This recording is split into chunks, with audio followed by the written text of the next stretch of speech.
And this space is basically the result of a work I did a couple of years ago in Shanghai, where I built this brain-computer interface with an embedded camera and an array of sensors, an accelerometer, a gyroscope, and some other sensors, GPS, and so on.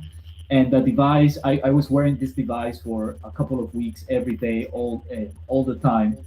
And this device was basically programmed to capture moments of absence of attention, moments where my attention was dropping. And it would capture these moments as a photograph of whatever was in front of my eyes, plus the brain data and the sensor data, all together packed and sent to a machine, which was learning from all this data and through artificial intelligence, trying to reconstruct or to interpret this data of lost memories and give it back to me.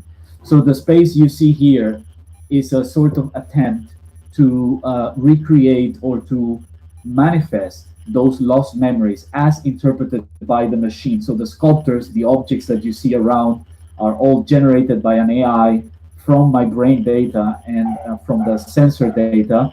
The same with the data that you see on the walls and on the ceiling and the ground. It's just data that is being organized by the system, trying to make sense out of it. And there's a layer of sound that it's turned off right now because of the performance, where the machine is narrating, speaking out loud, some of those memories as poetry that itself made and gave me back as a sort of as a way of returning those lost memories to me.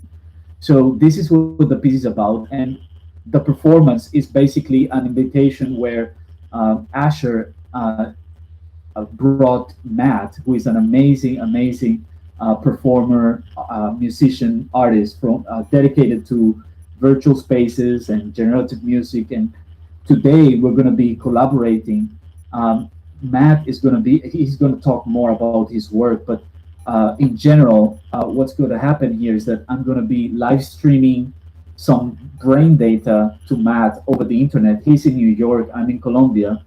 And in real time, he's going to be receiving that data, and that data is going to be turned into sound, as well as he's going to be playing some of his own music on top of that. And then we're going to have some graphics, some images in the back, um, which is the result of some live programming that I'm doing and my brain data as well.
Experience itself, in order to be learned, must fracture itself from its own past, must treat its own knowledge as a universal present.